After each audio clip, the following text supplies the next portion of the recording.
नमस्कार प्यारे बच्चों, कक्षा 10 संस्कृत विषय के साथ मैं आज यहाँ पर उपस्थित हूँ। इस वीडियो में आज हम लोगों को पढ़ना है द्वितीय पद्य में द्वितीय पाठ। प्रकरण है वृक्षाणाम चेतनत्वम्। वृक्षाणाम आप लोग शब्द रूप पढ़े होंगे, जैसे बालका नाम, तो वृक्षाणाम चेतनत्वम्, वृक्षों की चेतनता। जैसा कि हमारे जगदीश चंद्र बसु नामक विद्वान ने भी सिद्ध किया है कि पेड़ पौधों में जीवन होता है, तो इसमें दो ऋषियों के बीच में वार्तालाप होता है। और भृग ऋषि, वो भृग ऋषि हैं और दूसरे ऋषि हैं भरद्वाज। भृग ऋषि सबसे पहले कहते हैं, भृगुवाच, भृग ऋषि बोले, अमिता नाम महाशब्दः यान्ति भूतानि संभवम् ततः तेषां महाभूत शब्दो अयम् उपपद्यते। अन्वय करेंगे हम। अमिता नाम महाशब्दः भूतानि संभवम् यान्ति ततः तेषां अयम् महाभूत शब्दः उपपद्यते। काठिन्य निवारण की तरफ ध्यान देंगे।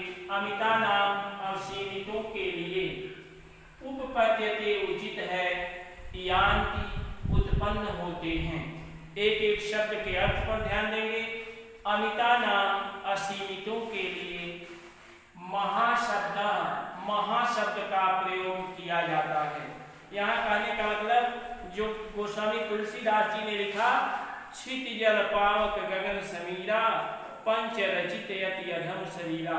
पृथ्वी, जल, अग्नि, वायु और आकाश, ये हम सभी प्राणधारियों के शरीर भी इन 5 महातत्वों से मिलकर बने हुए हैं।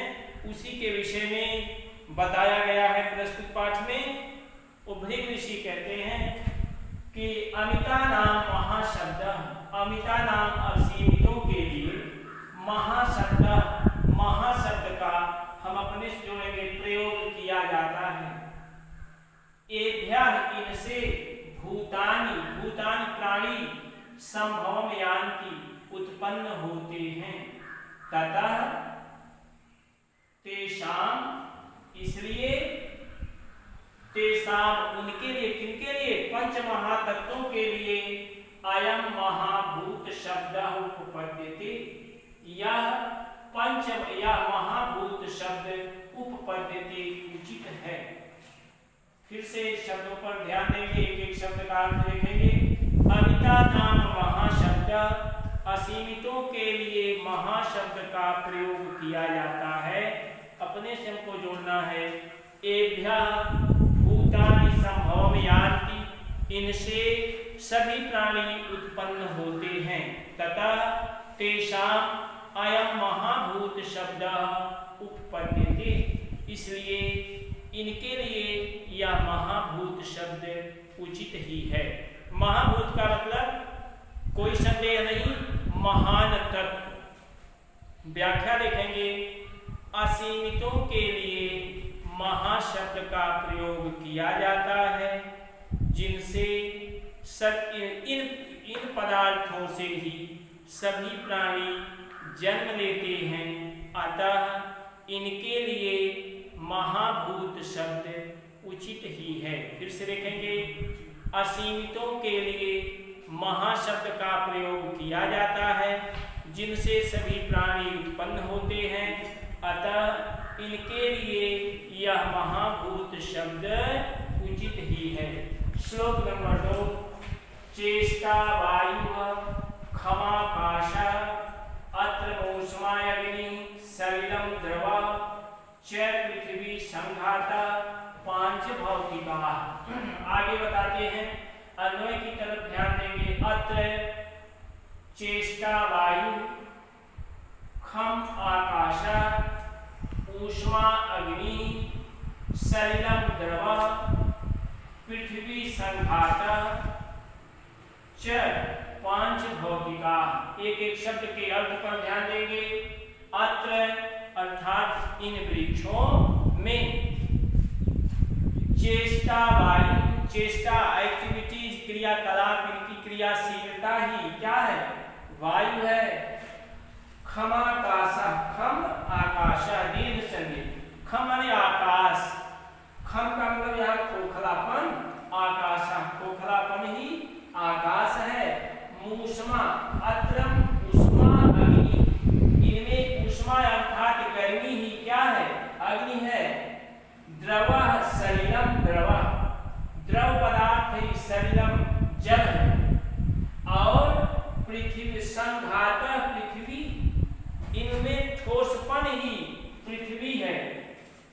और इस प्रकार पांच भौतिका, ये जड़ चेतन सभी पदार्थ पांच महातत्वों से मिलकर बने हुए हैं।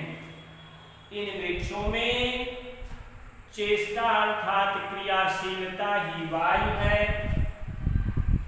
खोखलापन आकाश है, गर्मी ही अग्नि है, द्रव जो गीले पदार्थ पेड़ों में रहते हैं, द्रवः सलिलम, ये क्या है?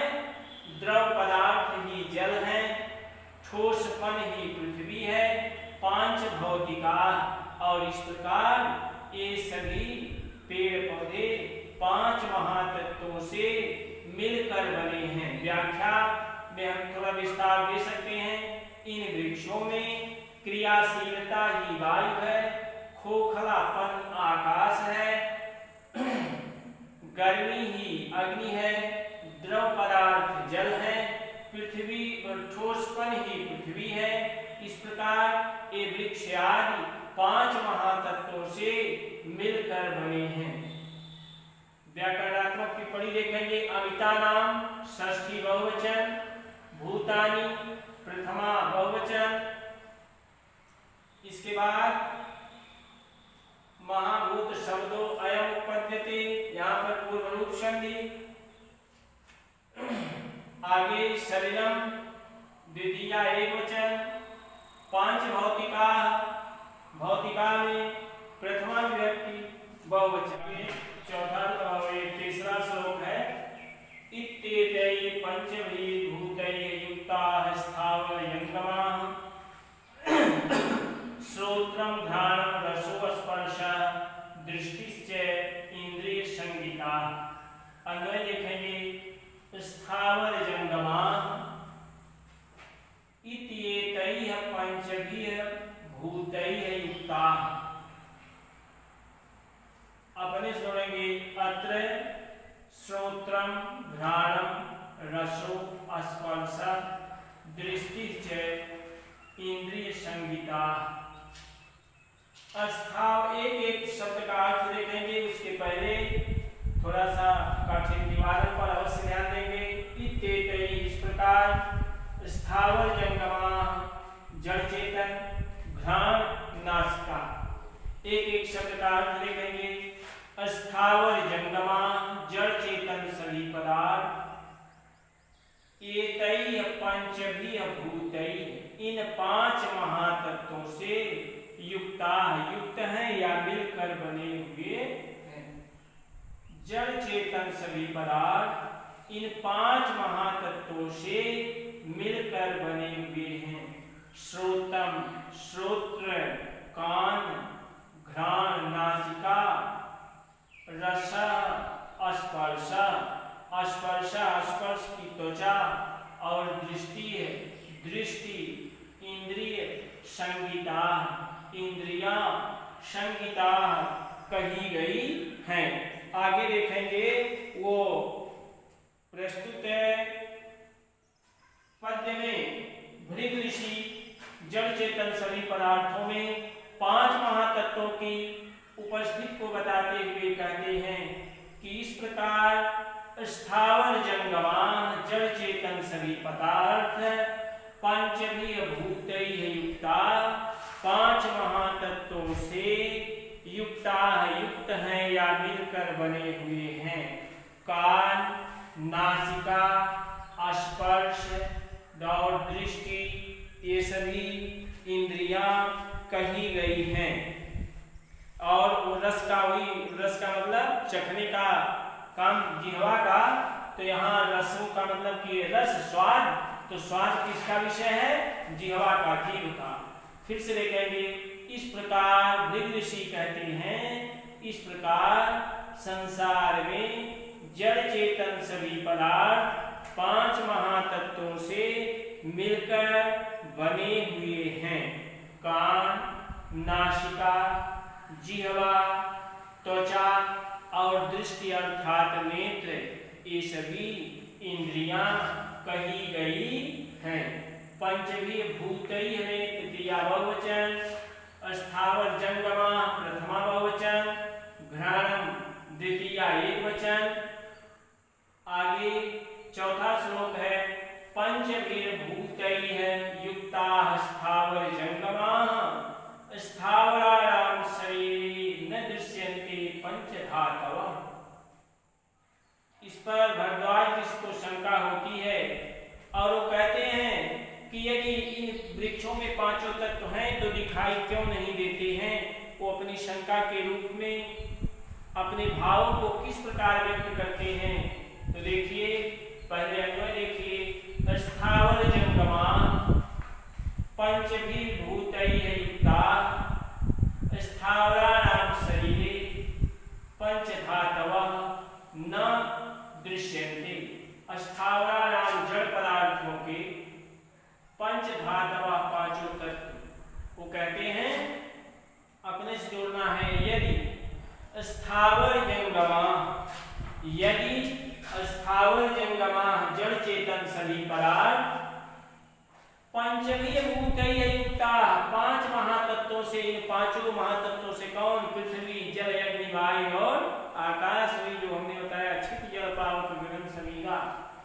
स्थावर जंगमा, ये जड़ चेतन सभी पदार्थ पंचभिर्भूतैः युक्ताः, ये 5 महातत्वों से मिलकर बने हैं।